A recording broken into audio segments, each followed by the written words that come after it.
महिमा अपरंपार है बाबा अचलनाथ की। हर किसी की मनोकामनाएं पूरी करते हैं बाबा भोलेनाथ। नमस्कार, आप देख रहे हैं आचरण न्यूज और मैं हूं आपके साथ अपूर्वता। शिव भक्त महाशिवरात्रि के पर्व में सारोबार हैं। ग्वालियर में भी 300 साल से ज्यादा प्राचीन भगवान अचलेश्वर महादेव के मंदिर में शिवरात्रि के ठीक पहले रात 12 बजे के बाद से ही भक्तों का सैलाब उमड़ना शुरू हो जाता है। मंदिर में शहर और ग्रामीणी इलाकों के साथ साथ पड़ोसी जिले से भी भक्त यहाँ दर्शन के लिए पहुँचते हैं। अचलेश्वर महादेव के बारे में कहा जाता है कि ये स्वयं भू शिवलिंग है जो खुद प्रकट हुआ था। बाद में यहाँ छोटा सा मंदिर बना दिया। सिंधिया राजवंश ने 18वीं सदी में ग्वालियर को राजधानी बनाया।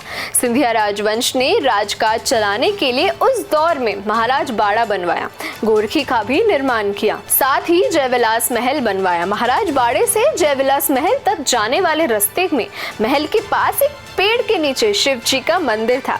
सिंधिया राजवंश के महाराजा की सवारी इस रास्ते से निकलती थी। रास्ते में बने छोटे से मंदिर को तत्कालीन सिंधिया शासन ने हटाने की कोशिश की। जब शिवलिंग को हटाने की कोशिश की तो ये शिवलिंग हिला तक नहीं। बाद में इसे खोदने की भी कोशिश की, लेकिन शिवलिंग गहराई तक निकलता ही चला गया। आखिर में हाथियों से जंजीरें बांधकर शिवलिंग को उखाड़ना चाहा, लेकिन हाथियों ने भी पूरा जोर लगाकर जवाब दे दिया। बताते हैं कि जंजीरें ही टूट गई थी तो आखिर में थक हार कर सेनापति भी महल वापस लौट गए। कहा जाता है उसी रात महाराजा को शिव जी ने सपना दिया, जिसमें शिव जी ने प्रकट होकर कहा कि मैं अचल हूँ और यहाँ से मुझे हटाने की कोशिश मत करें। दूसरे दिन महाराज ने अपने खास लोगों को ये बात सुनाई।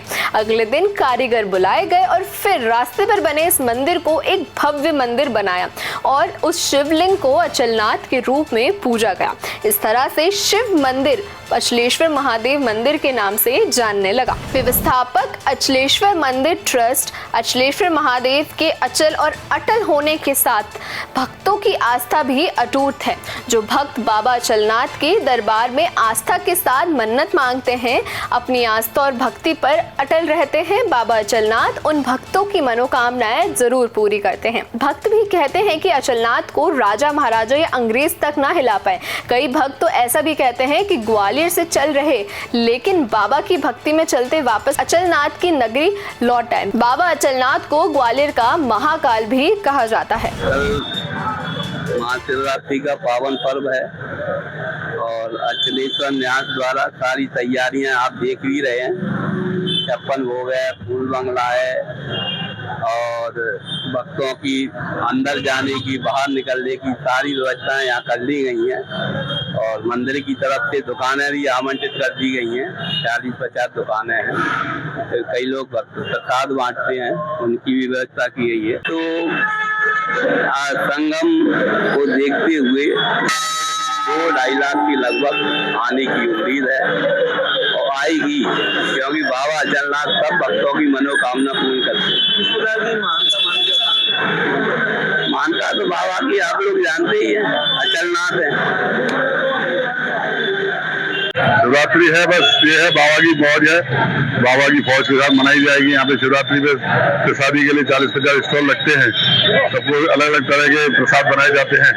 भगवान की पूजा अर्चना करके भगवान को जैसे भी है, उनकी शादी एक विवाह कहा जाता है भगवान की शिवरात्रि में। उसमें जैसा भी जिस तरह के जिसको जो समझ में आता है, भोलेनाथ की शादी में तो सभी तरह के लोग आते हैं और सभी तरह से उसका इंजॉय करने का अलग अलग तरीका है। जिसको जो समझ में आएगा अच्छे से कोई पूजा करेगा, कोई अर्चना करेगा, कोई डांस करेगा, कोई प्रसाद बांटेगा, कोई बेलपत्ती चढ़ाएगा, कोई फूल चढ़ाएगा, कोई धतूरा चढ़ाएगा। तो अपने अपने तरीके से अपना भगवान का एक बहुत अच्छा शिवरात्रि महाशिवरात्रि पर्व है, उसका आयोजन अच्छे से संपन्न हुआ है। ऐसी मान्यता है अगर भक्त अपनी भक्ति पर अटल है तो अचलनाथ भी उसकी मनोकामनाएं पूरी करते हैं। यही वजह है कि दूर दूर से लोग अचलेश्वर के दरबार में आते हैं, खासकर सावन महीने में और महाशिवरात्रि के पर्व पर भक्तों का सैलाब यहाँ दर्शन के लिए उमड़ जाता है। तो आप सभी को भी आचरण की तरफ से महाशिवरात्रि की हार्दिक शुभकामनाएं। धन्यवाद। देश दुनिया की सभी खबरें देखने के लिए जुड़े रहिए आचरण न्यूज से। आचरण न्यूज, हर कदम आपके साथ।